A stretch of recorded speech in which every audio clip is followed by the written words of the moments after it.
The true currency of the first empires was not gold but grain.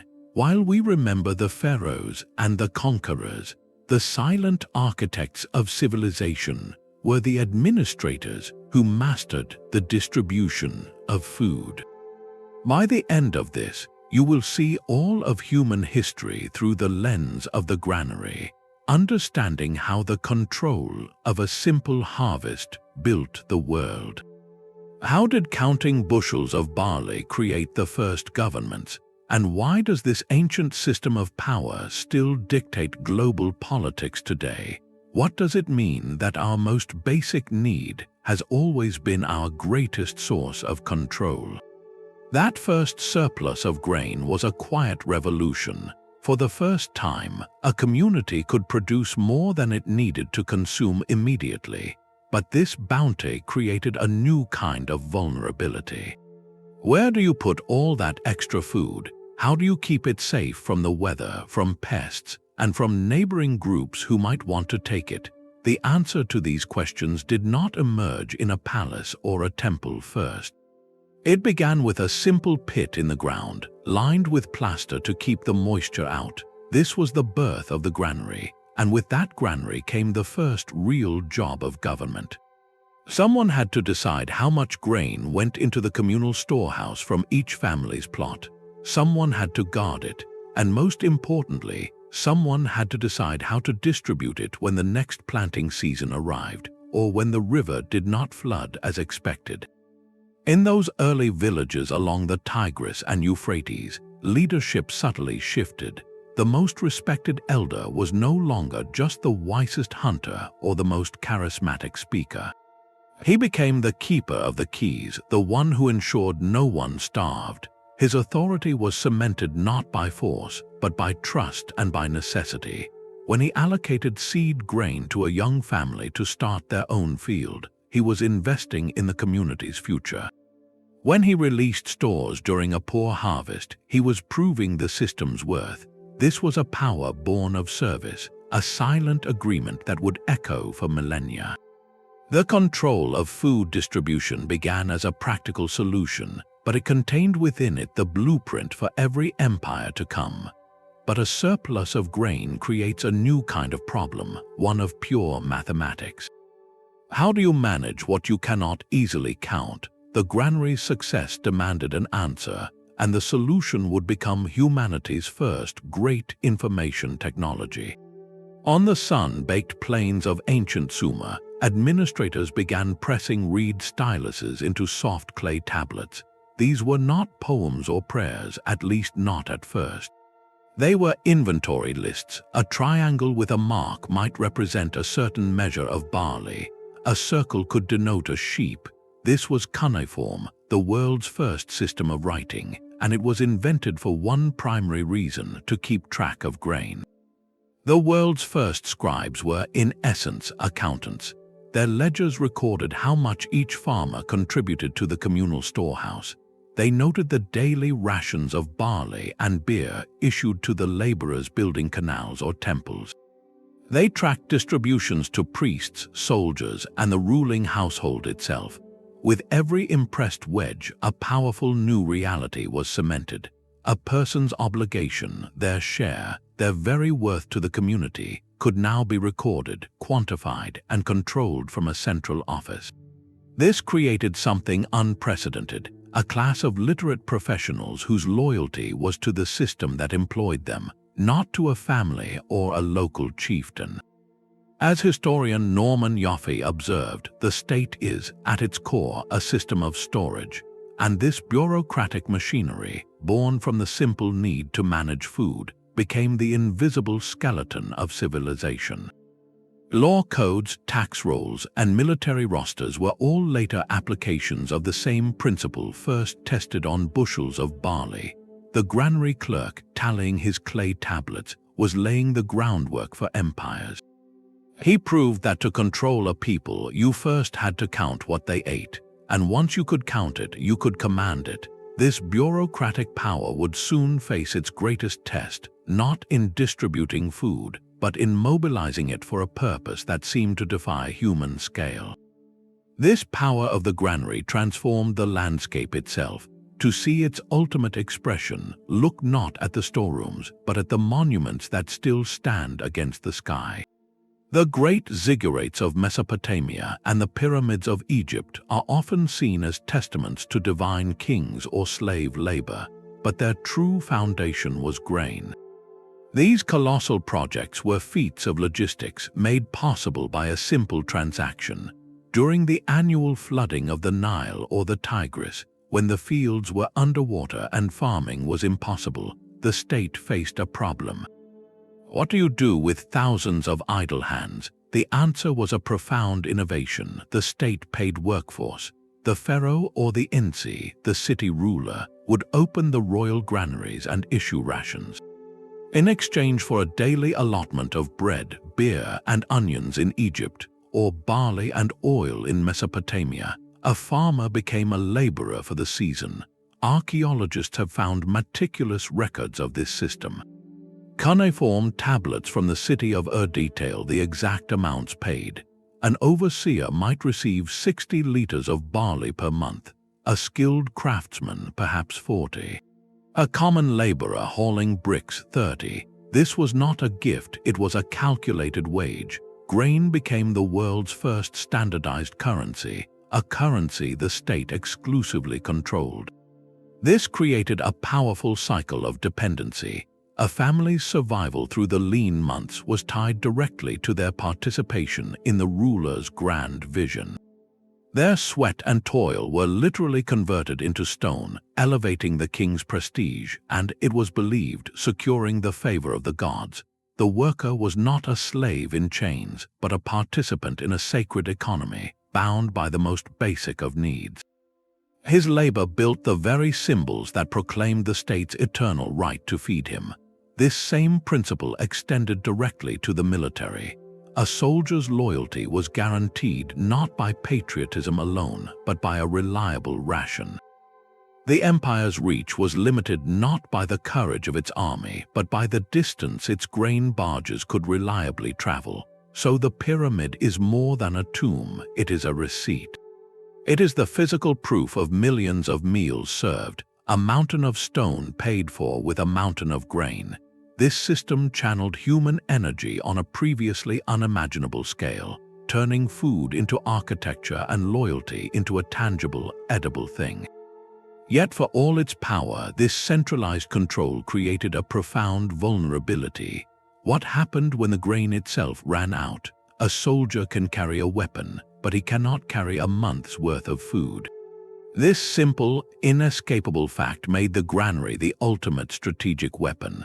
The first true empires understood that conquest was not about a single battle, but about a continuous line of supply stretching from the fertile field to the farthest frontier. To command an army, you had to command its meals.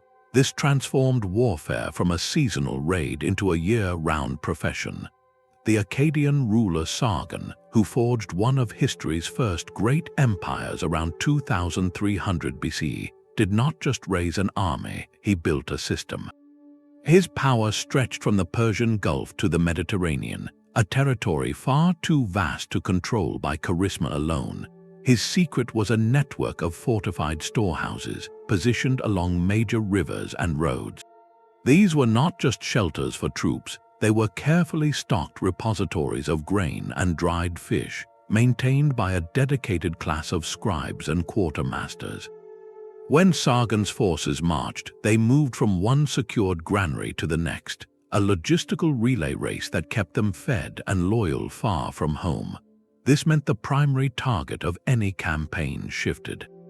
The objective was no longer merely to defeat an enemy's soldiers, but to capture their source of sustenance. Securing the rich wheat fields of the north or the barley plains of Sumer became more valuable than any cache of gold or silver.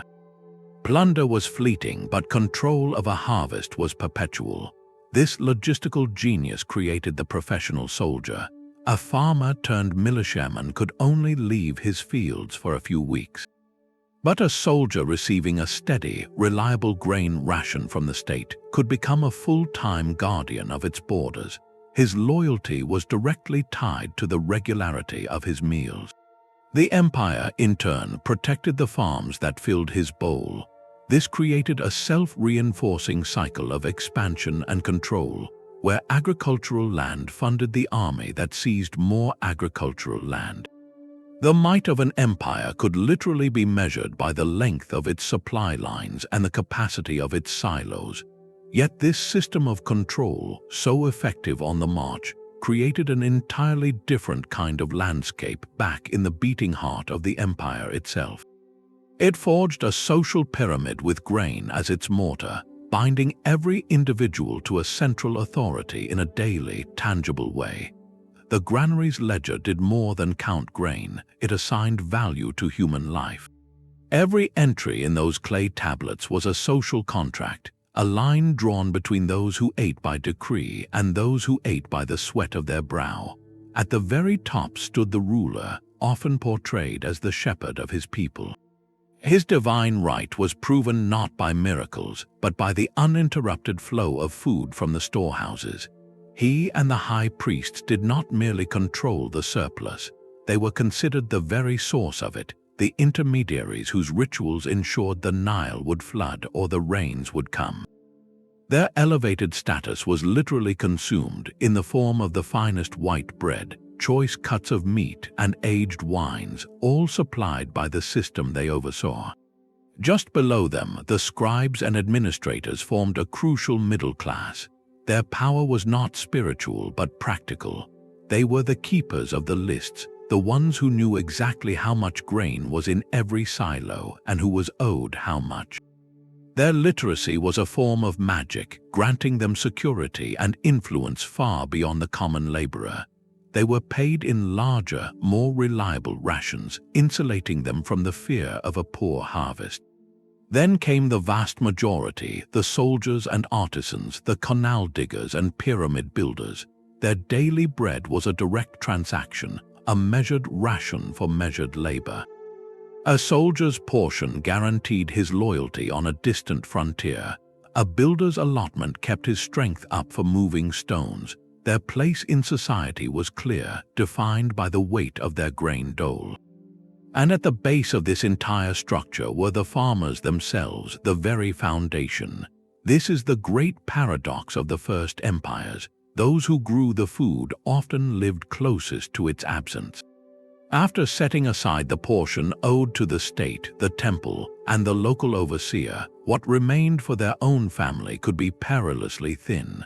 A single season of drought, a plague of locusts, or an unusually low flood could tip them from subsistence into debt and dependency. They were both the engine of civilization and its most vulnerable component. This created a social order as rigid as the stone monuments it funded. Your access to grain defined your worth. Moving between these layers was nearly impossible because the system was designed for stability, not mobility. To challenge a king was not merely to challenge a man, it was to risk severing the entire chain of distribution that fed your city. Rebellion meant chaos, and chaos meant empty granaries. This made revolt a desperate last resort. So how did these early states prevent that desperation from ever boiling over?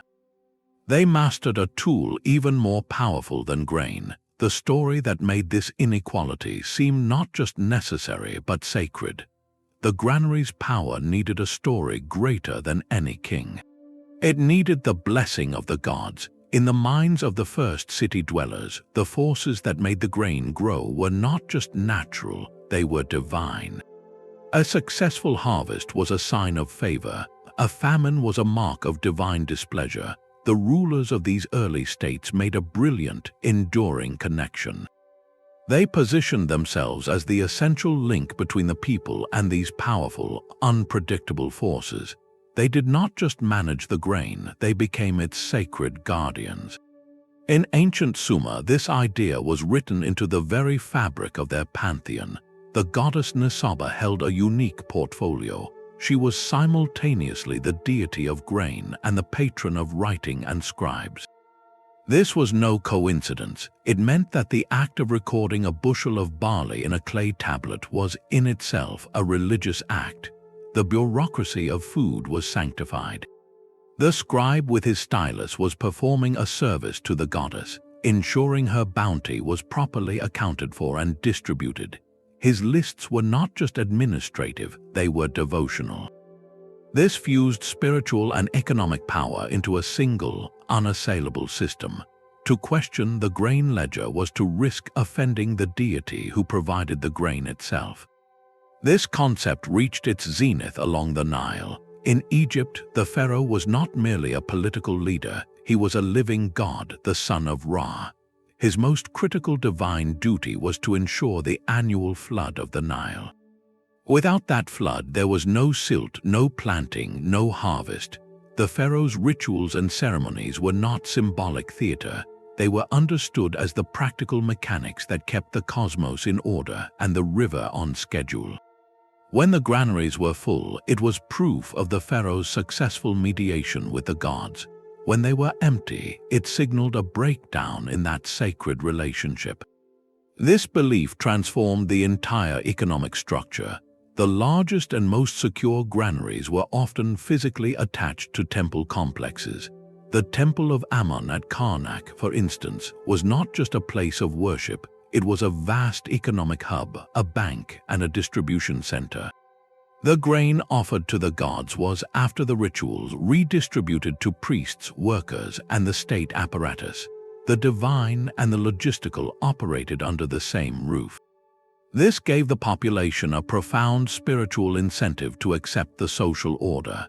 If the king and his priests were the chosen intermediaries with the gods of fertility, then their control over the harvest was not exploitation, it was a sacred duty.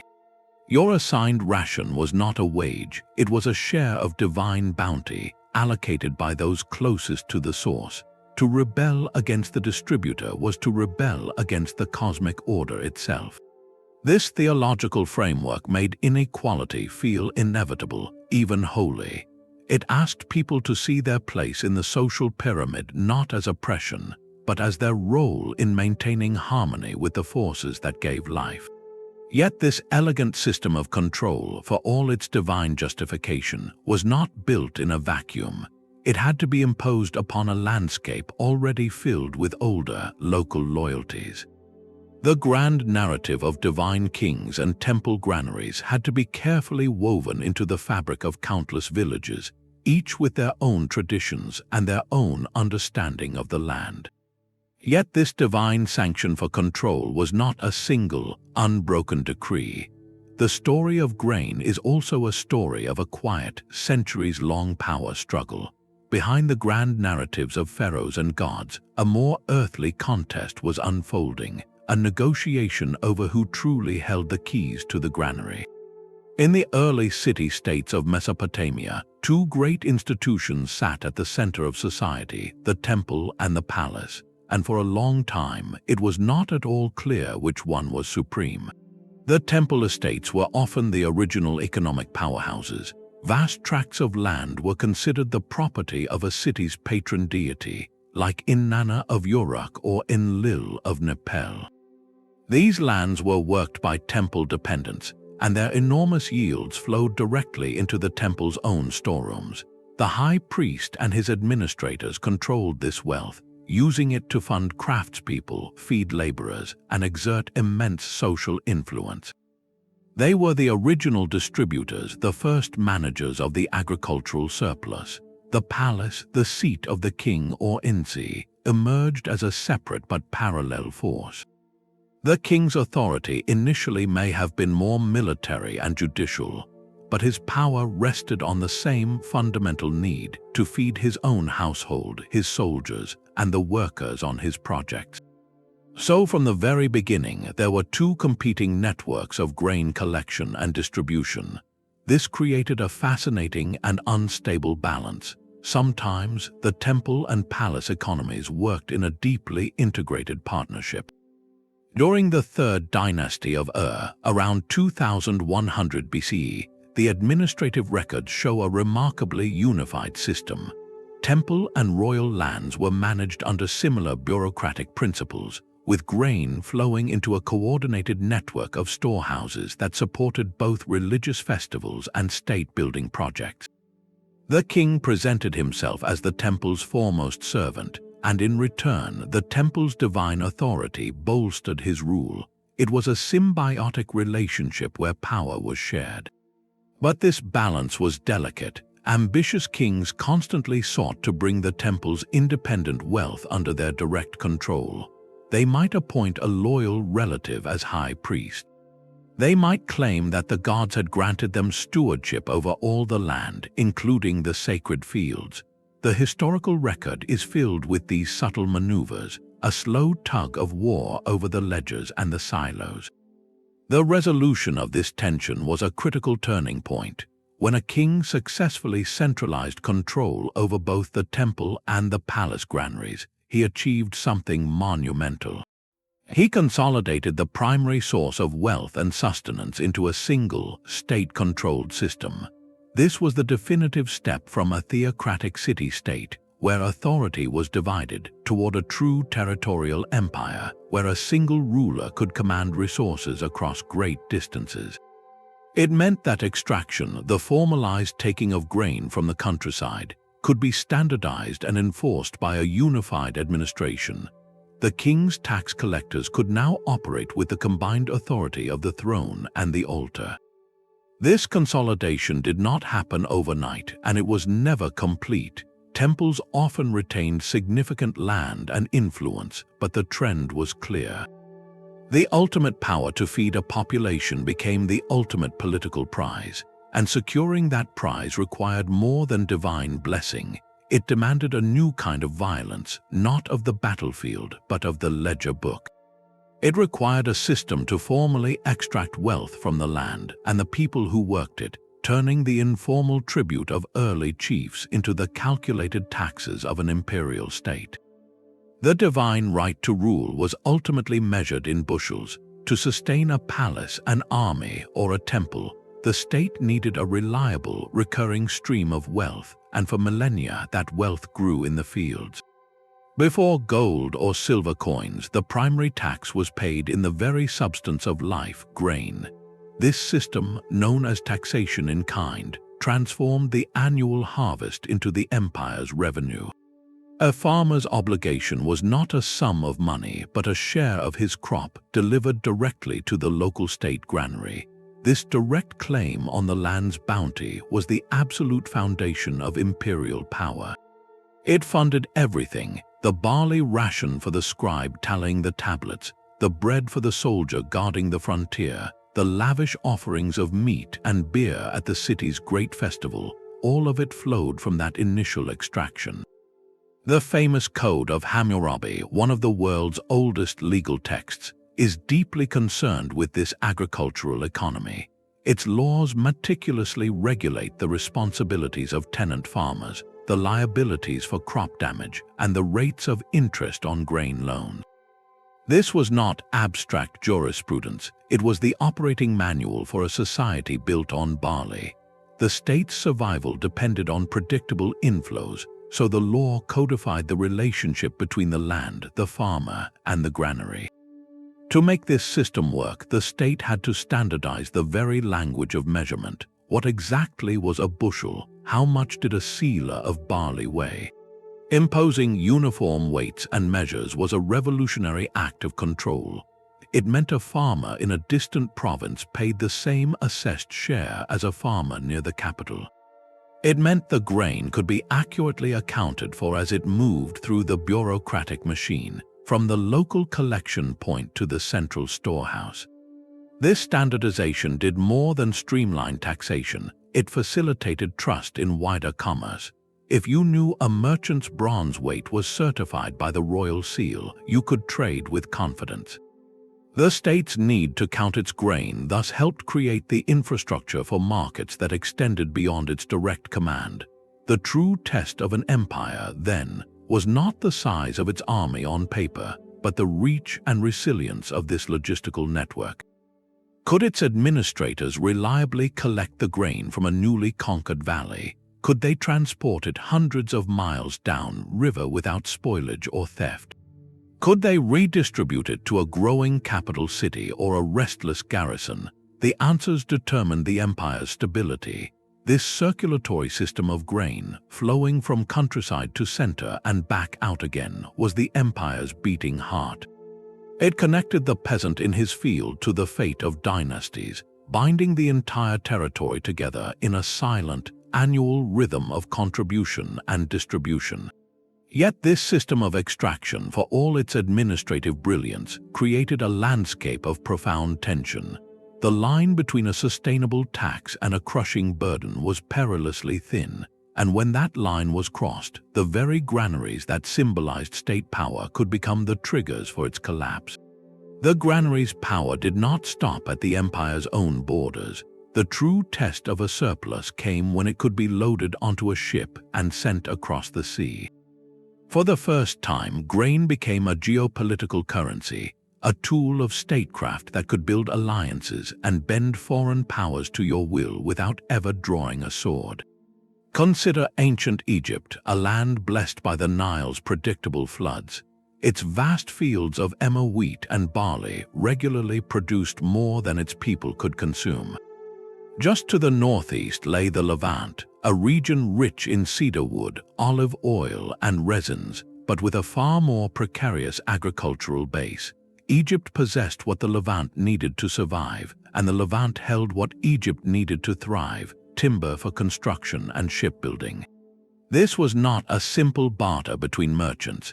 It was high diplomacy orchestrated by royal courts. Egyptian pharaohs would dispatch fleets laden with grain to the ports of Byblos. In return, they received the towering cedar logs that became the masts of their ships and the doors of their temples. This trade was a continuous, calculated exchange of security for luxury, of sustenance for splendor. It created a bond of dependency that extended Egyptian influence far up the coast, securing not just materials but also friendly ports and compliant rulers. The grain surplus managed by the state became the engine of an international economy. This power was most starkly revealed not in times of plenty but in times of crisis. A collection of clay tablets from the 14th century BC tells a gripping story of desperation and diplomacy. They are letters sent from the Hittite Empire, centered in modern-day Turkey, to the court of the Egyptian pharaoh. The Hittites were a formidable military power, rivals to Egypt for control of the Near East, but their Anatolian heartland was hit by a devastating multi-year famine. Their own granaries were empty. In one poignant message, the Hittite king pleads directly to the Egyptian pharaoh, writing, "My land is dying, there is no grain in my lands." He was not asking for a trade deal, he was begging for a lifeline, for shipments of food to prevent the collapse of his kingdom. This was a profound moment. A mighty empire's survival now hinged on the goodwill of its rival. The Egyptian court held a terrible power, the power to save or to strangle a competitor through the simple act of granting or denying access to its grain barges. Historians believe Egypt did send shipments, likely extracting significant political concessions in return. This episode lays bare a fundamental truth. In the ancient world, food security was national security. A surplus of grain gave you a form of leverage that armies could not always provide. This transformed grain from a local staple into a strategic commodity with a price tag set by politics, not just harvest. An empire could use its granaries to reward loyal client kings on its frontiers, ensuring their cooperation with regular food aid. Conversely, it could impose a grain embargo on a rebellious city-state, besieging it with economic pressure long before soldiers arrived at its walls. This system of edible diplomacy created networks of interdependence that stabilized regions for centuries, but it also introduced a profound fragility. The entire arrangement was built on a delicate assumption that the climate would remain predictable, that the harvests in the breadbasket regions would never fail. What happened when the source of all this power, the grain itself, suddenly vanished? When the rains did not come or the river floods were too weak, the intricate web of trade and tribute could unravel in a single season. The granary that was the symbol of imperial strength could become a haunting reminder of its deepest vulnerability. This dependence on a single, climate-sensitive resource meant that the fate of empires was ultimately tied to forces no king could fully control. The very system that enabled their rise contained the seeds of their potential collapse, a lesson that would be written not in clay but in dust and silence. The silent terror of every ruler was not invasion but a quiet sky. For all its granaries and god-kings, the empire's foundation was a biological process, a gamble on rain and river that no decree could command. A single season of drought could unravel centuries of bureaucratic genius. When the Nile's flood was too low, the black silt that fertilized Egypt's fields never arrived. In Mesopotamia, a shift in the course of the Euphrates or a failure of the spring rains meant the irrigation canals ran dry, the earth baked hard, and the green shoots withered before they could form grain. In these moments, the great machine of state seized up. The meticulously recorded surplus in the clay tablets became a record of what was no longer there. The central granaries, symbols of security, began to empty, and with every silo that drained, the social contract written in grain began to tear. The soldier at the distant garrison would stop receiving his ration. His loyalty, purchased with daily bread, would turn to desperation. The laborers building the king's new temple would find the distribution yard closed. Their energy, so carefully channeled into stone, would now be directed toward finding their next meal. The theological framework so carefully constructed would face its ultimate test. If the pharaoh was a god who ensured the flood, then a famine was a catastrophic theological failure. The lamentation texts from ancient poetic and haunting, give voice to this collapse. They describe a city abandoned by its deities, where mothers could not feed their children, where the dead lay unburied in the streets, and where all order dissolved into a struggle for survival. These were not mere metaphors, they were reports from the edge of oblivion. This ever-present vulnerability forced a frantic, innovative response. Rulers invested in colossal storage infrastructure, like the massive silos at the city of Knossos on Crete, capable of holding harvests from many seasons. They sought to diversify, incorporating new agricultural regions into the empire so that a drought in one province might be offset by a harvest in another. They pushed their scribes and priests to become the world's first predictive scientists, mapping the stars not for mythology alone, but to accurately forecast the seasons and plan the agricultural calendar with divine precision. The entire apparatus of the state, in a way, was a monument to this fear. Every tax ledger, every canal, every astronomical observation was an attempt to build a buffer against chaos, to smooth out the brutal unpredictability of nature with the steady rhythm of human administration. This reveals the precarious, beautiful tension at the very birth of civilization. The concentration of power that allowed for pyramids and professional armies was made possible by concentrating risk. The empire gathered the harvests of 1,000 villages into a few hundred storehouses, creating magnificent stability, but also a single point of catastrophic failure. The ruler's greatest strength, his control over the food supply, was, in a poor season, his greatest and most visible liability. His people's faith was literally fed by his success. And when the grain failed, so too did the mandate of heaven. This fundamental insecurity would eventually push these early empires to look beyond their own fields, to seek not just control over their people's bread, but over the very routes that brought sustenance from the ends of the earth. The fear of famine drove kings to become engineers. To guarantee the golden surplus that funded their power, they had to do more than store grain. They had to command the very element that made it grow. Water, in the arid landscapes where civilization first took root, controlling the harvest meant controlling the river. This led to one of humanity's earliest and most profound collective endeavors, large-scale irrigation. It was a technological leap that transformed society as deeply as any weapon or law code. By digging canals, empires did not just water crops, they sculpted the landscape of power itself.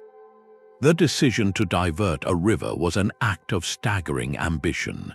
It required surveying the land over vast distances, moving mountains of earth, and organizing a workforce that could number in the tens of thousands for months or even years.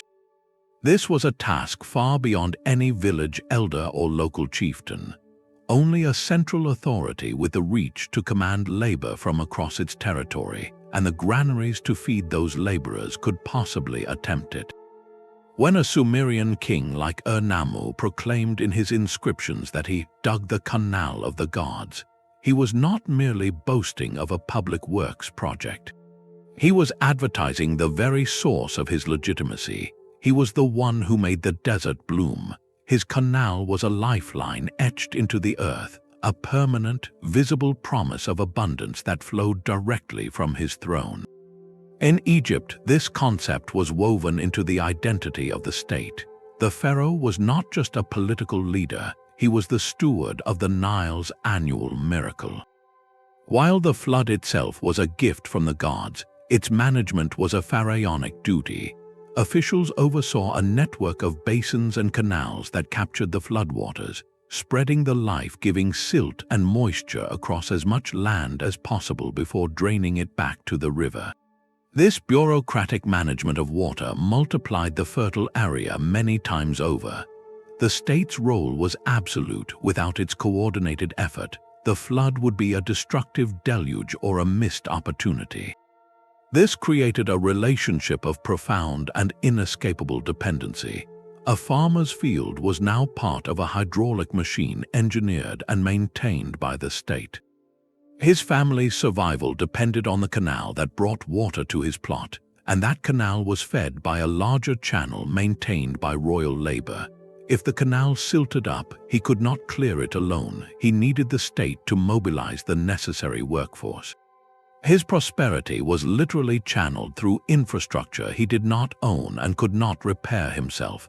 This locked entire regions into the imperial system. To leave was to abandon not just your home, but your access to the engineered water that made life possible. The irrigation network became the physical skeleton of the empire, a web of control more binding than any city wall. Kings understood this power perfectly. Inscriptions from Mesopotamia are filled with accounts of rulers digging new canals or restoring old ones, always framing it as their greatest gift to the people. It was a brilliant political strategy. The state provided the essential precondition for life, water, and in return, it claimed the lion's share of what that water produced, grain. This cycle of investment and extraction turned hydraulic engineering into the ultimate political tool. It justified taxation because your grain tax was simply a fair return on the state's investment in the water that grew your crop. It demanded corvée labor because you were required to spend time each year maintaining the canals that fed your own field, thereby maintaining the entire system. The landscape itself became a monument to state power. Where once there were wild rivers and seasonal marshes, there were now straight, purposeful canals dividing geometrically perfect fields. This was a landscape literally shaped by the logic of grain production and distribution. It was a visible, daily reminder that the king's authority was not an abstract idea, but a tangible force that dictated the shape of the land and the rhythm of the seasons. The empire had learned to write its signature not on clay, but on the earth itself, using water as its ink. Yet this grand engineering solution, for all its stabilizing power, created a new and insidious kind of vulnerability, one that would accumulate silently in the very soil the canals were meant to enrich. But the empire's signature on the land was only the beginning. For that signature to mean anything, every stalk of grain, every jar of oil had to be accounted for. The true enforcers of this system were not soldiers with spears, but clerks with styluses. The physical tools of this bureaucracy became the silent architecture of control, woven into the fabric of daily life. Imagine a storage jar of barley sealed with a lump of wet clay. Before that clay dried, an official would press a small carved cylinder seal across its surface, rolling it to leave a continuous, intricate impression. This was not decoration. It was a legal signature, a brand. That tiny image, perhaps of a king battling a lion or a goddess holding sheaves of wheat, declared the jar's contents belonged to the temple of Annona, or were part of the royal tax shipment from the district of Umma. The seal identified the owner, certified the quantity and quality, and marked the jar as part of the official record. To break that seal without authorization was not a minor theft. It was a direct assault on the state's property, a crime punishable with severe penalties. The seal transformed a simple ceramic container into a locked vault, its contents guarded by a symbol of authority that anyone could see but only a few could rightfully break. This material culture of control extended to every transaction.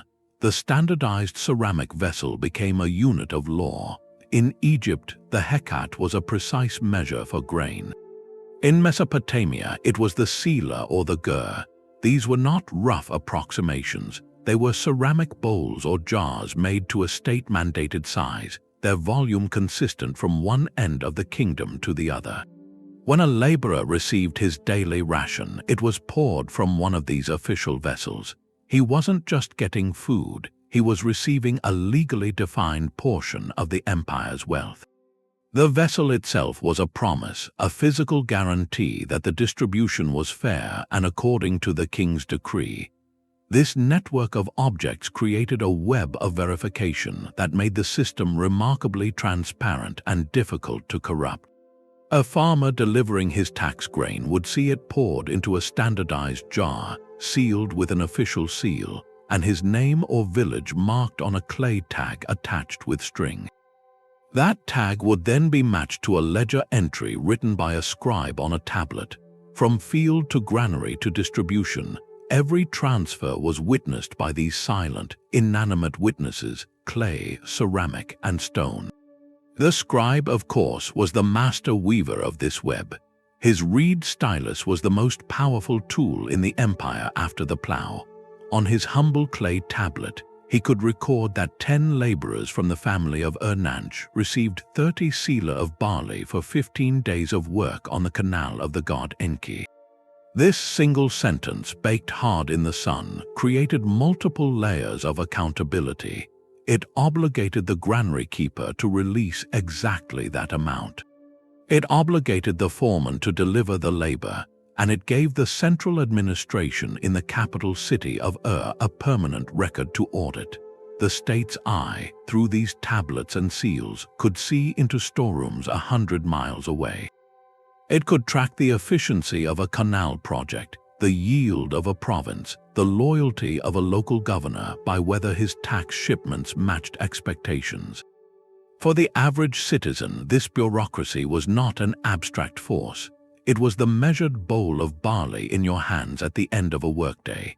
It was the sealed jar you could not open. It was the scribe under a shaded awning, quietly noting your contribution on a tablet that would be filed away in a vast archive. Your relationship with the state was mediated through these objects. They made the immense, impersonal power of the king tangibly present in the most mundane moments, transforming the simple act of eating into a daily reaffirmation of the entire imperial order. This system of material accountability was so effective, it created a new kind of reality, one where everything of value could be and was counted. And in doing so, it laid the groundwork for an even more revolutionary idea, that human labor itself could be quantified, not by the sweat on a brow, but by the precise amount of grain it was worth. Yet this same principle of control through grain can be found far from the palaces of Mesopotamia and the pyramids of Egypt. On the floodplains of the Indus River, a different kind of civilization was solving the same fundamental problem. The great cities of Harappa and Mohenjo-Daro reveal a mystery. for here were sprawling urban centers with no obvious grand temples or colossal statues of kings. Their power structure remains an enigma, but they left behind one unmistakable clue to how their society functioned: immense, meticulously engineered granaries. These were not simple storage pits. At Mohenjo-Daro, archaeologists uncovered a massive, elevated platform of baked brick, with a complex system of air ducts running beneath its floor. This was a state-of-the-art facility designed to keep grain cool and dry to preserve the harvest for the long term. Its location was strategic, positioned right beside the city's great public bath and what appears to be an assembly hall. This placement speaks volumes. The granary was not hidden away. It was central to civic life, physically and symbolically linked to the spaces where the community gathered. It suggests that the authority managing this food surplus was likely not a single divine king, but perhaps a council of elders, a priestly class, or a guild of merchants. Their legitimacy came not from commanding armies, but from guaranteeing the steady, fair flow of sustenance from these ventilated storehouses. The evidence for this integrated system is found in the smallest of artifacts. Across the vast expanse of the Indus Valley, from the coast to the foothills of the Himalayas, archaeologists have discovered a remarkable consistency.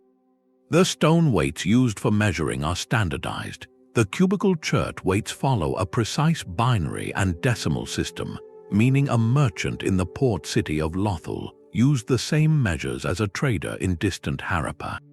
This uniformity across hundreds of miles implies something extraordinary, a shared economic language enforced by a central idea.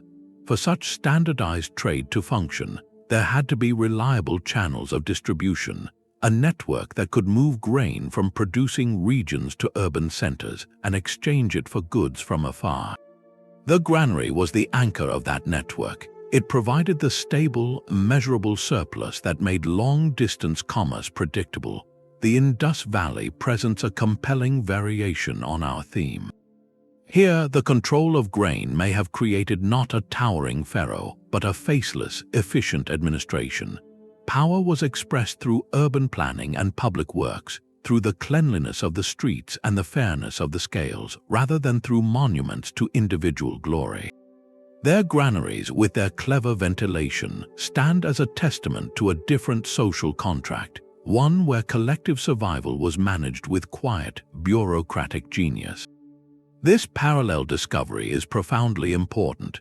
It tells us that the link between grain, storage, and social complexity was not a one-time invention in the Fertile Crescent. It appears to be a near-universal principle, a logical step that emerging urban societies stumbled upon again and again. Whether the surplus was managed by a god king, a priestly college, or a council of merchants, the outcome was similar. The concentration of food allowed for specialization, for large-scale projects, and for a new hierarchy. The granary was the engine room of early civilization, and its blueprint was discovered independently across the ancient world. But if this model was so effective, so universal, why did these first experiments in grain-based empires ultimately falter? Their greatest strength contained a flaw that would echo through the centuries, a vulnerability written not in their tablets, but in their very soil. The silent logic of the granary echoed across continents. While the pharaohs surveyed the Nile and Sumerian scribes pressed their tablets, another great experiment in agricultural control was unfolding along the muddy banks of China's Yellow River.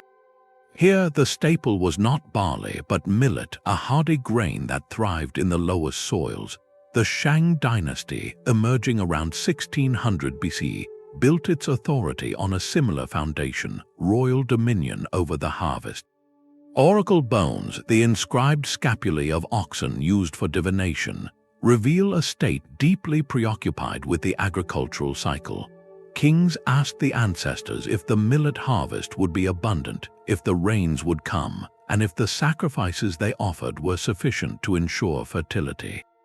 This was not mere superstition. It was the administrative calendar of a grain-based state, seeking divine approval for its most critical economic activity.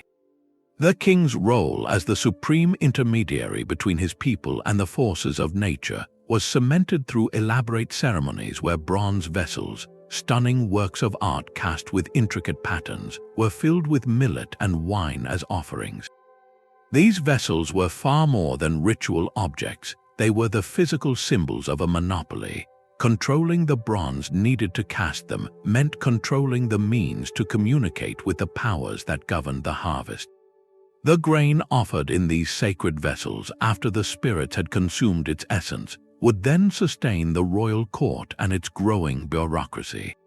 The system was a closed-loop divine sanction legitimizing the extraction of surplus, which in turn funded the rituals that renewed the sanction. This same imperative to count and command the harvest found perhaps its most ingenious expression in a land without any written script at all. High in the Andes Mountains, the Inca Empire constructed a vast state machinery entirely through an analog system of memory. Their tool was the quipu, a complex array of knotted cotton or alpaca wool strings. The colors of the cords, the placement of the knots, and the direction of the twists formed a sophisticated code. While we are still deciphering its full linguistic scope, we know with certainty that quipus were masterful accounting devices. They recorded populations, tributes, and most importantly, the contents of the empire's storage network. Scattered along the magnificent Inca road system were thousands of state warehouses called colcas. Built on slopes for cool air circulation, these storehouses held freeze-dried potatoes, maize, quinoa, and textiles. A quipu kept by a local administrator would detail every sack entering or leaving a colca. This information could be read by trained specialists, the quipucamayocs, and relayed rapidly by runners along the roads to the imperial capital of Cusco. The Inca state, without clay or parchment, achieved a breathtaking level of logistical control. It could identify a shortage in one province and order a surplus transferred from another, all managed through knots in string. This system allowed them to mitigate regional famines, support large armies on the move, and demand labor tribute through the mitas system, where workers were fed from these very storehouses. From the cuneiform ledger to the knotted quipu, from the bronze ritual vessel to the ventilated granary, the pattern is unmistakable. These civilizations, separated by oceans and millennia, never knowing of each other's existence, all arrived at the same profound conclusion.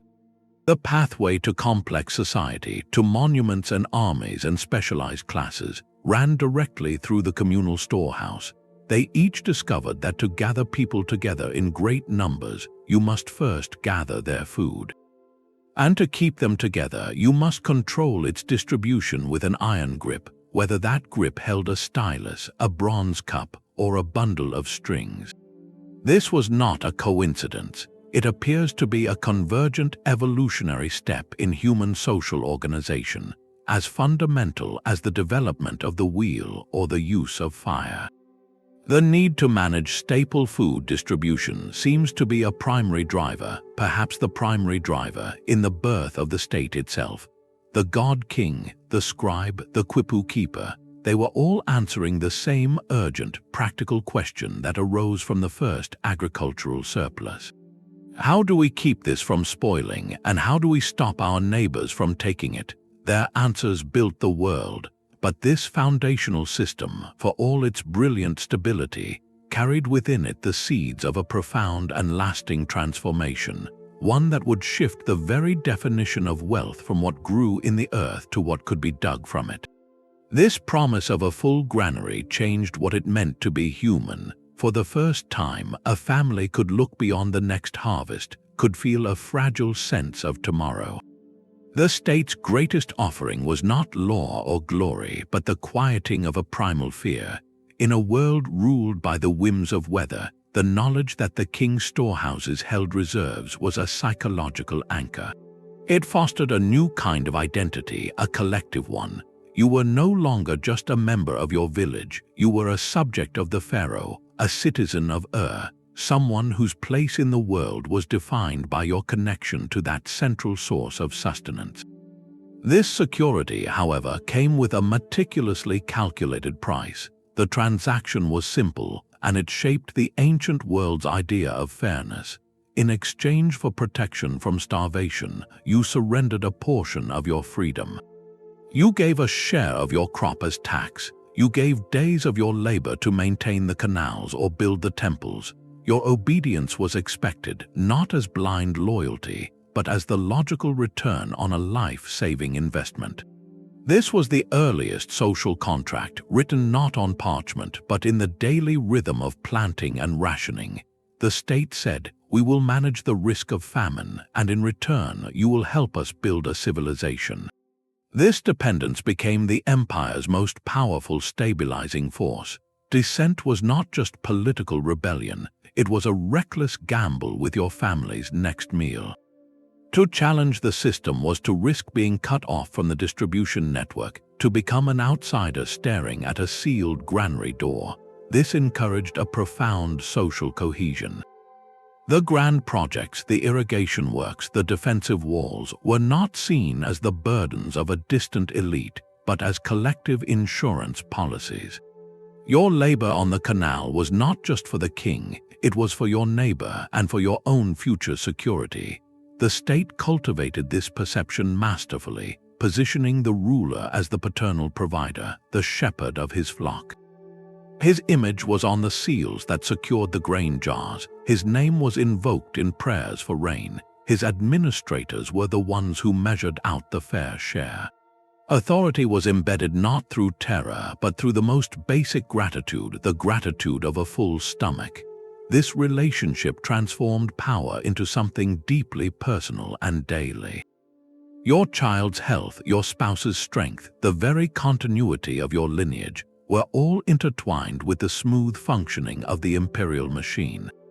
To be a loyal subject was, in a very real sense, to be a responsible member of a household that spanned the entire kingdom. This psychological bond, this trade of autonomy for security, became the silent bedrock upon which empires could rise and endure for centuries. It was a contract so fundamental that its terms were rarely spoken aloud. They were simply lived season after season, harvest after harvest, meal after meal. The logic of the granary is woven into the words we use every day. Our modern vocabulary of wealth and management still carries the faint, earthy scent of grain and the rhythm of the harvest. Consider the very word for money itself, capital. It traces back to the Latin word caput, meaning head, as in head of cattle. In ancient agrarian societies, your wealth was not counted in coins, but in livestock, the living assets that grazed on the land and could be traded or consumed. This concept evolved, but its root remained anchored in the tangible, biological wealth of the farm. Similarly, your salary has a taste of the ancient world. It comes from the Roman salarium, the allowance given to soldiers to purchase salt, a precious mineral essential for preserving food and maintaining health. This was a staple allowance, a direct link between compensation and a fundamental necessity of life. The language of storage and distribution is even more direct. Stock originally referred to the trunk of a tree, a storehouse of resources, and came to mean the goods you had on hand in your shop or barn. A store was simply a supply held in reserve. A ration is a measured share, a concept born in the granary yard where daily allotments were carefully calculated. Even the grand concept of the economy itself has humble, domestic origins. It comes from the Greek oikonomia, which simply meant household management, the art of running a home, which for any ancient state meant the monumental task of managing the food supply for its extended family of citizens. This linguistic archaeology reveals a profound truth. The way we speak about value, organization, and exchange was fundamentally shaped by the ancient administrator's primary concern: how to count, store, and distribute the staples of survival. The framework for our entire economic imagination was first sketched on clay tablets tracking bushels of barley. This logic of staple finance, where power flows from control over essential commodities, did not vanish with the fall of ancient empires. It simply evolved, putting on new clothes while its bones remained the same. The focus would shift from what grew in the earth to what could be extracted from it, but the underlying principle of controlling a critical resource to command a population would prove to be one of history's most enduring ideas. That shift from grain to gold was not a clean break. For centuries, the two systems existed in a tangled partnership. The first coins, minted in Lydia around 600 BC, were a marvel of portable wealth, but they did not immediately dethrone the granary. Instead, they became its most useful servant. An empire could now pay a mercenary soldier in silver drachmas, and he could use those coins to buy his own bread from a local market. This was a revolution in flexibility. It meant armies could campaign in regions far from the state's own grain stores, living off the land by purchasing food from local producers. Money abstracted value, turning the concrete reality of a bushel of barley into a symbolic piece of metal that could represent anything, from a loaf of bread to a parcel of land. This abstraction allowed empires to grow larger and more complex, weaving together diverse economies under a single monetary standard. Yet, for all this new flexibility, the ancient fear never truly left the minds of rulers. A soldier might accept coins, but a hungry populace in the capital city needed to see grain. This tension defined the Roman Empire at its height. Rome itself was a metropolis of over 1 million souls, a city that could not possibly feed itself from its surrounding countryside. Its survival depended on a continuous, staggering inflow of wheat from across the Mediterranean, from Egypt, from North Africa, from Sicily. To manage this, the Romans perfected a system called the Annona. It was a direct, bureaucratic descendant of those first Sumerian granary ledgers, but on a colossal, transmarine scale. The Annona was not a free market. It was a state-controlled monopsony where the imperial government was the primary buyer and distributor of vast quantities of grain. Special fleets of ships, the navicularii, worked under contract to the state to transport the wheat. Upon arrival at the port of Ostia, it was stored in immense warehouses, the horia, and then distributed to the citizens of Rome. The right to receive this monthly grain dole was a prized marker of Roman citizenship, a tangible bond between the populace and the emperor. The political calculation was ancient and unmistakable. The poet Juvenal would later satirize the Roman masses as caring only for bread and circuses, panem et circenses. He understood the deal. The emperor provided sustenance and entertainment, and in return the people provided political stability. The grain dole was the ultimate social safety net and the ultimate tool of control. An emperor who let the grain ships fail, who allowed the horia to empty, would face riots and almost certain downfall. So the medium of power had evolved from clay tablets to coin dies to papyrus shipping manifests, but the fundamental equation remained identical. The state's legitimacy still rested on its ability to secure and distribute the most basic commodity of life. Money could move armies, but grain cemented peace at home. This principle, that governing means feeding, would outlive Rome itself, becoming a permanent strand in the DNA of statecraft, waiting to be expressed in new forms when the next great shift in human organization arrived. The collapse of Rome's horia did not break the ancient logic, it merely scattered the pieces. In the fragmented world that followed, the grand imperial grain circuit shattered into 1,000 local circuits, each revolving around a new center of power, the fortified manor house.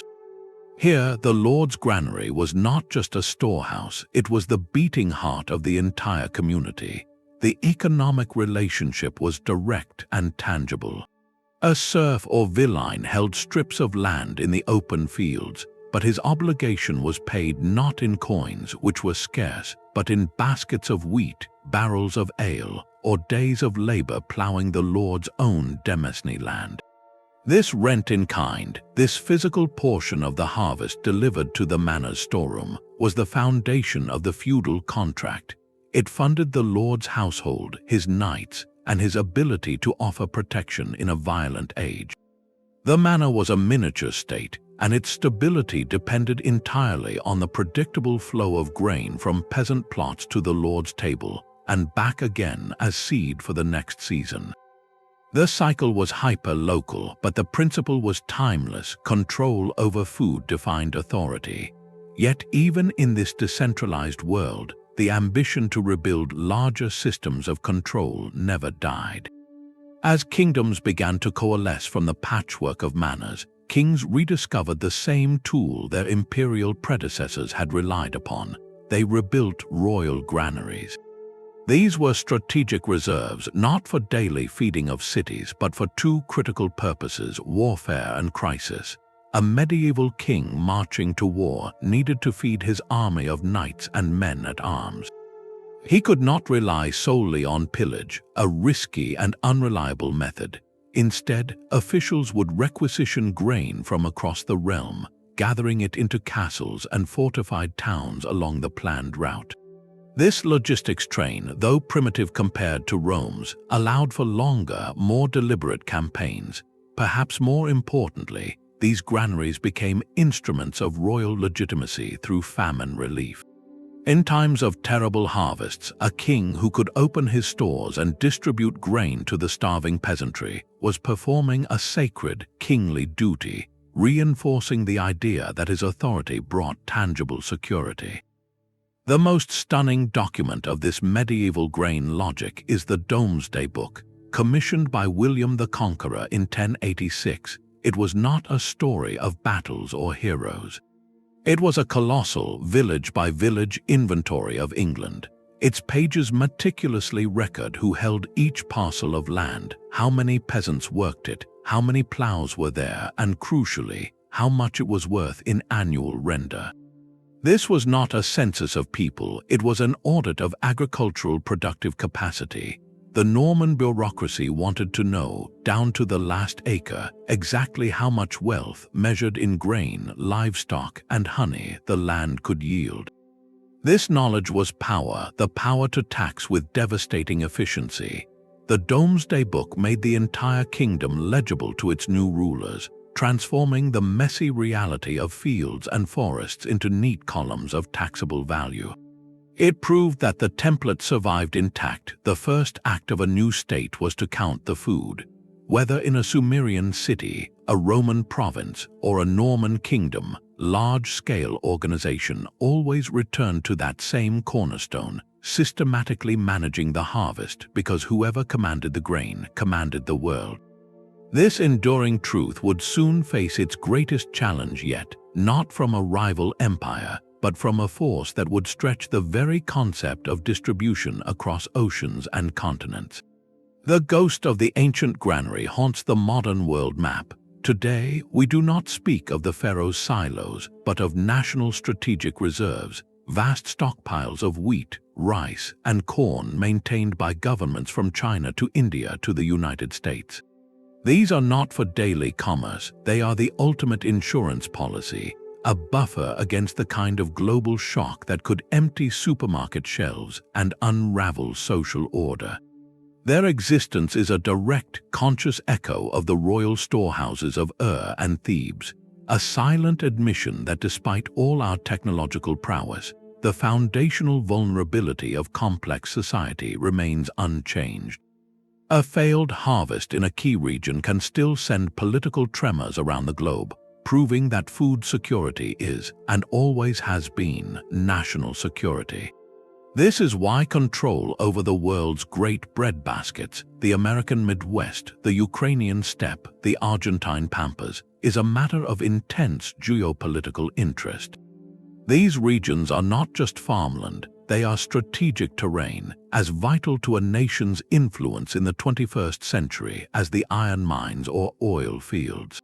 When a modern state projects power, it often does so with grain. Economic sanctions, a primary tool of contemporary statecraft, frequently aimed to restrict a target nation's access to the global food market, applying pressure not to its soldiers but to the dinner tables of its citizens. This is the ancient embargo tactic, scaled to a planetary level. Even the very idea of a social safety net, of a government's responsibility to prevent its people from falling into destitution, finds its philosophical origin in that ancient bargain. The state, as the distributor of last resort, promises a basic floor of sustenance, a promise that maintains stability and legitimizes its authority. Our systems of international trade, commodity futures, and agricultural subsidies are layers of dazzling complexity built upon a starkly simple, ancient foundation. The fundamental political equation discovered by the first scribes counting barley still holds true. Whether in a Mesopotamian city-state or a modern capital, the entity that can reliably provide bread holds a profound, elemental form of power. It is a power that commands not just obedience but a quiet, daily form of loyalty. The modern leader, like the Sumerian Insi before them, understands that full stomachs are the bedrock of a quiet city, and empty ones are the seed of revolution. This enduring truth forces a difficult, contemporary question. In a world of just-in-time supply chains and climate uncertainty, who truly holds the keys to our global granary, and what new forms of control are being written into the very code of our future harvests? But was this ancient bargain simply a story of the powerful exploiting the weak? The image of a stern overseer lording over cowering farmers is compelling, yet incomplete. To see it only as coercion misses the subtle, pragmatic glue that held these first empires together for centuries.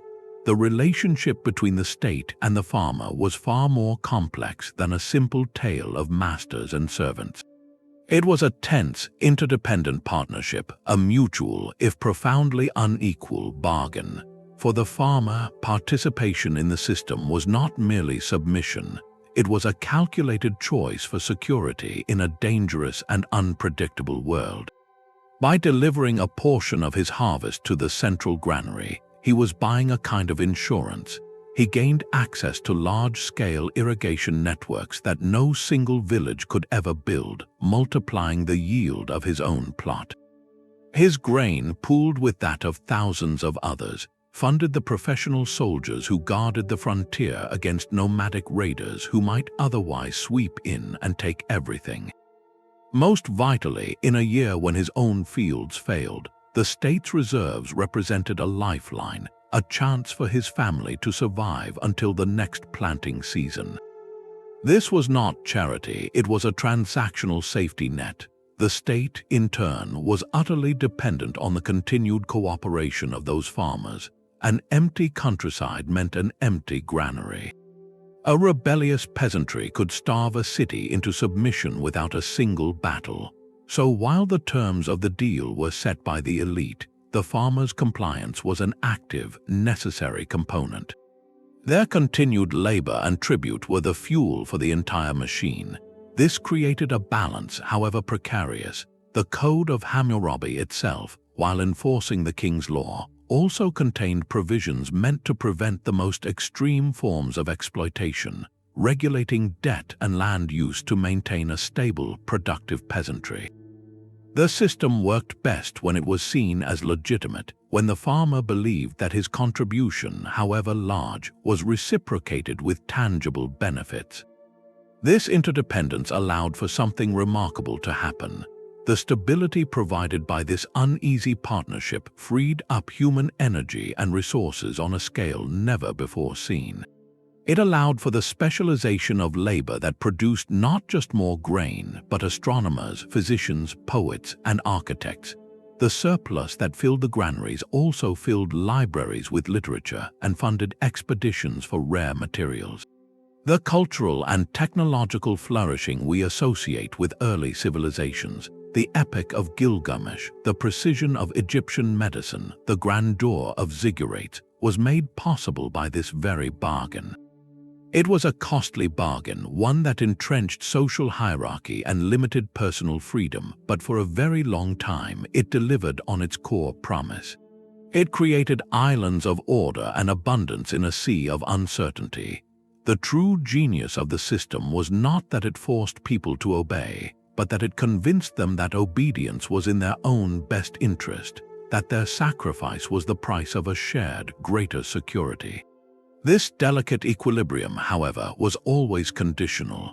It relied on the state upholding its end of the deal, on the canals being maintained, the borders being defended, and the granary doors opening in times of need.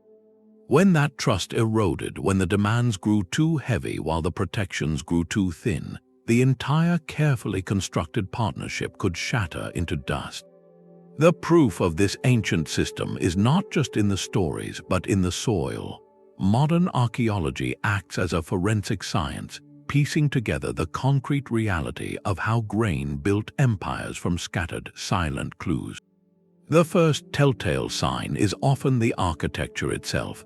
At sites across the ancient world, archaeologists uncover structures with unmistakable features: thick, plastered floors to keep out damp, raised foundations with air vents for circulation, and walls lined with rows of large storage jars. These buildings are rarely on the outskirts of a settlement. They are consistently found within the fortified citadel, right beside the palace or the main temple. Their location shouts a clear message: the grain was not just stored, it was guarded at the very heart of power, physically inseparable from the seat of authority. This strategic placement turns a storehouse into a statement. It tells us that controlling the food supply was considered as vital to a city's defense as its walls. Beyond the architecture, the real voice of this system comes from the clay itself. Thousands of cuneiform tablets, baked hard in the fires of sacked cities, have survived as accidental time capsules. They are not philosophical treatises, they are bureaucratic paperwork. At the Mycenaean palace of Pylos, tablets written in an early Greek script list the exact allocations of grain to bronze smiths, perfume makers, and rowers. At Ugarit, a bustling port on the Syrian coast, tablets meticulously record the movement of barley shipments by ship, noting the quantities and the officials responsible. The specificity is stunning. One might read, "To the shepherd Mashdu for the feeding of the palace flocks, 120 selah of barley for the month of the early rain." This is not a vague historical account. It is a line item from a state budget, a direct glimpse into the daily machinery of distribution. These tablets transform abstract ideas of control into a tangible, quantifiable process. We see the names of individuals, their professions, and their exact share of the communal surplus, all recorded by a scribe whose job was to make the empire's hunger for order permanent. Science adds another layer to this evidence. Residue analysis on pottery has become a revolutionary tool. By studying microscopic traces left inside the pores of ancient storage jars and cooking pots, chemists can identify the ghost of a container's contents. They find the chemical signatures of barley beer, olive oil, or fermented fish sauce. This allows archaeologists to confirm what a granary held, moving from guessing based on a building's shape to knowing what its jars actually contained. It proves that these centralized facilities were managing a diverse pantry of staple goods, all essential for feeding a specialized workforce. Furthermore, satellite imagery and aerial photography now let us see the empire's footprint on the landscape from space. Faint lines etched into the earth, invisible from the ground, reveal the geometric grids of ancient field systems and the sweeping arcs of long-filled irrigation canals. These ghostly patterns show the scale of agricultural management, revealing how entire regions were systematically organized for maximum grain production to feed the urban centers. Each of these pieces of evidence, the raised granary floor, the accountant's tablet, the chemical residue, the satellite image, fits together like parts of a machine. They build an undeniable picture of a highly regimented economic system that operated with meticulous precision. This forensic approach allows us to move beyond speculation about power.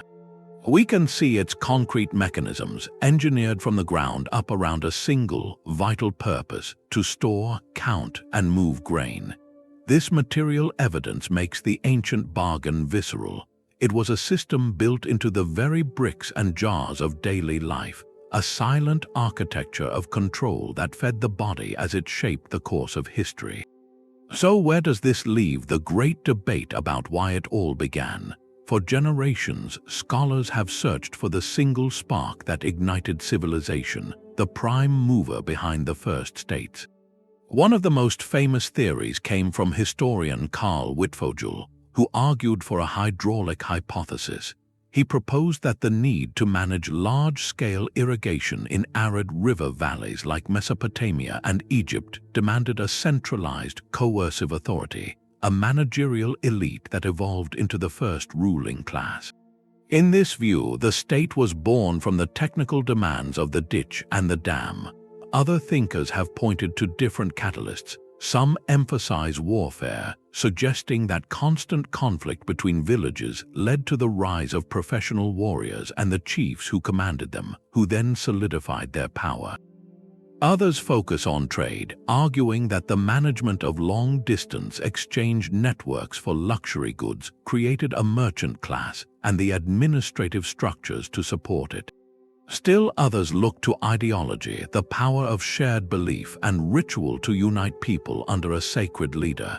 Each of these theories captures a vital piece of the puzzle, yet each alone feels incomplete. The story of grain offers a way to weave them all together into a single, coherent narrative. It provides the missing link, the tangible resource that connects these abstract forces.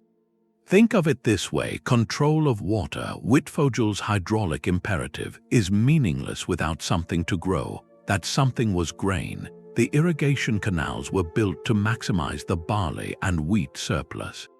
But that very surplus then created the next problem. It had to be stored, protected, and distributed. This necessity gave birth to the bureaucracy, the scribes, and their clay tablets. That stored surplus, in turn, became the fuel for warfare, paying for the professional soldiers whose loyalty was guaranteed by regular rations. And to justify this entire system, to explain why some people decided while others delivered, the elite wrapped it in a sacred narrative, an ideology that linked the king to the gods of fertility. The grain did not merely fund these institutions, it necessitated them. It was the operational core, the practical problem that demanded solutions which then crystallized into the familiar structures of the state: the temple, the palace, the army, and the scribble school. This perspective does not dismiss the other theories, it synthesizes them. It shows that state formation was likely not a neat sequence of cause and effect, but a synergistic process. The management of a staple food resource acted as a gravitational center, pulling together the needs for coordination, defense, social differentiation, and symbolic meaning. Once this system clicked into place, it created a self-reinforcing loop. More grain meant a larger bureaucracy, which could manage more irrigation, which produced more grain, which funded a larger army, which conquered more farmland, and so on. This integrated model helps explain why similar states emerged independently in places as different as the Nile, the Indus, and the Yellow River valleys. They were not copying each other, they were each arriving at the same logical conclusion to the same fundamental challenge. The great transition to civilization appears less like a sudden invention and more like an inevitable convergence, a set of social tools that emerged repeatedly to solve the problem of abundance, a problem born the moment the first community harvested more than it could eat. The legacy of those first granaries is not locked in the past, it is a mirror held up to our own world. This ancient story whispers a stark warning across the ages that a society's most profound vulnerability is often its most basic need. The rulers of Ur and Thebes understood a fundamental truth we sometimes forget in an age of digital abstraction. Control over sustenance is the ultimate form of power. Their entire political architecture, from the scribe's ledger to the soldier's ration, was engineered around this single, unshakable principle. When that system functioned well, it created stability, culture, and monuments that still awe us. When it failed, empires crumbled into dust. This historical pattern offers a crucial lens for viewing our own contemporary challenges. We no longer track grain in clay tablets, but we do manage global food reserves through complex algorithms and commodity markets. The scale is planetary, yet the underlying dynamic remains eerily familiar. A disruption in one of the world's great breadbaskets, whether from extreme weather, geopolitical conflict, or a breakdown in logistics, sends shockwaves through the international order, affecting prices, triggering unrest, and forcing difficult political choices. This reveals that our modern global civilization, for all its technological sophistication, still rests on the same fragile foundation as the first cities, a reliable harvest. The ancient empires teach us that resilience is not built on abundance alone, but on the intelligent, equitable management of that abundance. They invested in massive storage, diversified their sources, and created bureaucratic systems to ensure fair distribution, at least in principle. Their greatest failures came when those systems became corrupt, overextended, or blind to the changing realities of the land and the people who worked it. Today, we face a parallel test. Climate change presents a slow-moving, global version of the unpredictable Nile flood or the failed Mesopotamian rain. Our supply chains are the modern equivalent of those ancient canals and roads, astonishingly efficient but vulnerable to sudden rupture. The lesson is clear: neglecting the foundational systems that feed a population is not a policy failure, it is an existential risk. It is a risk that transcends political ideology and speaks directly to the core responsibilities of governance in any era. Furthermore, the ancient bargain highlights the enduring tension between equity and control. The first states provided security, but at the cost of freedom and often at a steep price of inequality. The question for our time is whether we can design systems that provide food security, that build buffers against shock, without replicating those ancient hierarchies. Can transparency and distributed resilience replace centralized control?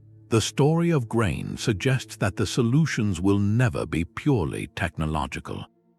They must also be social and political, rooted in a clear-eyed understanding that how we organize our bread is ultimately how we organize our society.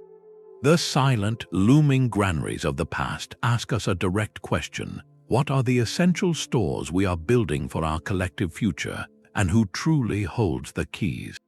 These questions linger like dust in a forgotten storeroom. We can map the grand canals and read the royal decrees, but the intimate human texture of this transformation, the quiet conversations and private fears, has largely faded from the record. How did it truly feel when the elder who once shared the hunt's bounty became the official who demanded a measured portion of your harvest? The shift from kinship to bureaucracy was not a single event, but a slow, grinding reorientation of human relationships. A family's obligation was no longer a matter of honor and reciprocity within a known circle, but a formal debt recorded by a stranger on a tablet. The social rupture this caused, the quiet resentments or the reluctant acceptance, is a story written between the lines of history in the artifacts not yet found. Consider the daily reality of the granary manager himself. His clay tablets show us the totals but not the pressure. He stood at the choke point of an entire community's survival. On one side, farmers delivering their taxed grain, hoping for a fair measure. On the other, priests, soldiers, and officials expecting their allotted share. His calculations had to be perfect. A shortfall in the records could mean accusations of theft. a misallocation could leave a work crew too hungry to labor. He was the human switch in a vast machine, a bureaucrat whose every decision carried the weight of life and stability. Yet we know almost nothing of his name, his doubts, or how he slept at night. More profound is the silence of the common farmer. The royal inscriptions boast of full granaries and bountiful harvests, projecting an image of flawless provision. But how often did that promise reach the furthest fields? Was the state's safety net robust, or was it full of holes that only the poor could fall through? Periods of hardship noted in the text suggest the system was imperfect. A farmer might have delivered his share in a good year, only to find the reserves depleted or inaccessible when his own crop failed. His experience of the state was likely a mixture of dependency and distrust, a necessary evil in a world with few alternatives. The historical record is, by its nature, the voice of the system itself. It is the voice of the palace and the temple celebrating their own success, the voices of the majority, the millions whose hands planted and harvested, are muffled, heard only indirectly through the lists that counted them and the laws that bound them. To hear them clearly, we must look to the future of discovery. New scientific techniques offer a promise. Paleogenomics, the study of ancient DNA, could one day tell us about the health and origins of these populations from their resting places, revealing whether diets improved or worsened under centralized control. Residue analysis on humble cooking pots from a laborer's dwelling compared to one from an administrator's home could show the stark reality of their daily meals. Perhaps archives still lie buried in the ruins of a provincial town, offering a view from the periphery, far from the royal capital's boasting. Each new fragment of evidence brings us a step closer, not just to understanding the mechanics of the granary, but to feeling the weight of the basket on a farmer's shoulder and the anxious hope in his heart as he approached the official scale. Their lived reality is the final, missing chapter in the story of how grain built the world. From sun-baked mud-brick walls to the flickering numbers on a commodity exchange, the thread remains unbroken.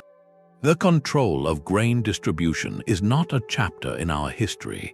It is the very fabric upon which the story of civilization has been woven. This journey through time reveals a pattern so consistent it feels like a law of human social physics. Whenever people gathered in great numbers, the question of who eats and who decides became the central drama of power. We have watched this drama unfold in the birth of writing, invented to count bushels of barley. We have seen it in the rise of professional armies, whose loyalty was purchased with daily rations. We have traced it in the sacred stories that made a king's control over the harvest seem like a divine mandate.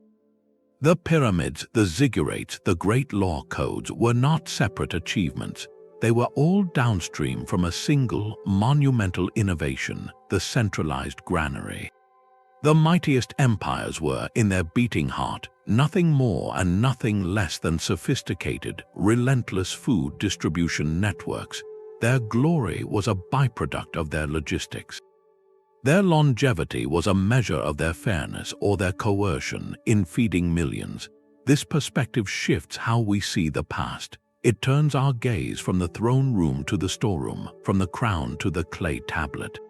It suggests that the true architects of our world were not only the visionary kings, but the anonymous administrators who mastered the art of counting, moving, and allocating the stuff of life itself.